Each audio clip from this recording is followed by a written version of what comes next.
I had the Parnassian Movement. Overview. The Parnassian Movement began in the late 19th century. It was a French literary style. It occurred prior to Symbolism and after Romanticism. The name is derived from the ancient Greek mountain, Mount Parnassus, which was sacred to Apollo and the Muses. The movement was influenced by Théophile Gautier and Arthur Schopenhauer. The Parnassians strove for exact and faultless workmanship, selecting exotic and classical subjects. These are the major poets within the movement. The poem I chose was A Letter to My Aunt by Dylan Thomas.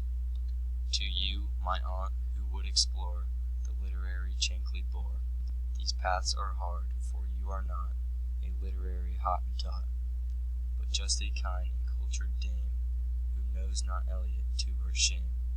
Fie on you, aunt, that you should see no genius in David G., no elemental form and sound in TSE and Ezra Pound. Fie on you, aunt, I'll show you how to elevate your middle brow, and how to scale and see the sights from modernist Parnassian heights.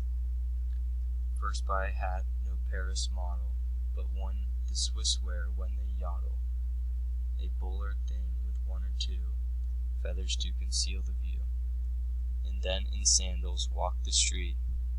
All modern painters use their feet for painting on their canvas strips their wives or mothers, minus hips. Perhaps it would be best if you created something very new, a dirty novel done in Erse, or written backwards in Welsh verse, or paintings on the backs of vests, or Sanskrit psalms on lepers' chests. But if this proved impossible, perhaps it would be just as well, for you could then write what you please, and modern verse is done with ease. Do not forget that limpet rhymes with strumpet in these troubled times, and commas are the worst of crimes. Few understand the works of Cummings, and few James Joyce's mental slummings, and few young Auden's coded chatter, but then it is the few that matter.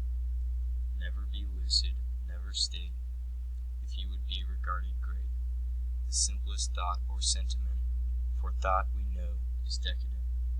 Never omit such vital words as belly, genitals, and, for those are things that play a part, and what a part, in all good art.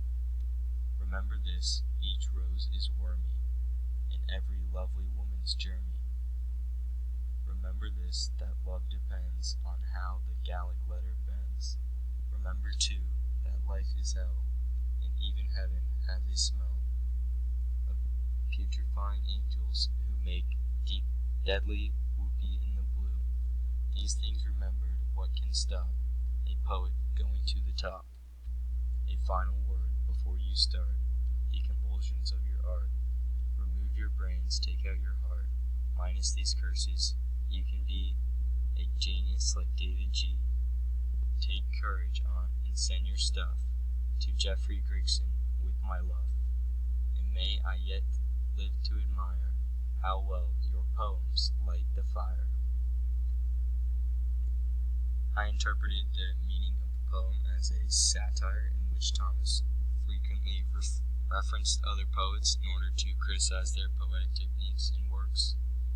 I saw the poem as a reaction from Thomas to the new trends in poetry and his strong disapproval of them. He believed modern poetry lacked emotion and meaning. My explications. So stanza number 1, I noticed that Dylan Thomas emphasized how his aunt is writing. The aunt that he's writing to does not know much about poetry and is not very literate. And he also refers to David Gascoigne, who was a surrealist poet, and Thomas tells his aunt he will show her how to write proper modern poetry, since modern poems lack the aspects of good poetry. Stanza number 2, In this stanza, it says to first buy a hat, no Paris model, which means to start simple. He is saying how you should worry about writing with talent rather than making it sound pretty and appealing to society. Stanza number 3. This means it is best to be unique and create something original rather than appealing to the expectations of society and following the trends. Stanza number 4. In the first line, it is evident that Thomas is criticizing how originality in poems and rhymes specifically is decreasing as time goes on. At the end of this stanza, I believe he is hinting how even if something is beautiful on the outside, it doesn't mean it is beautiful on the inside. Stanza 5. In this stanza, he explains how poetry is lacking important details, like a body with missing parts. And stanza 6, Thomas is saying his final words, hoping one day he will see the beginning of a new trend in poetry.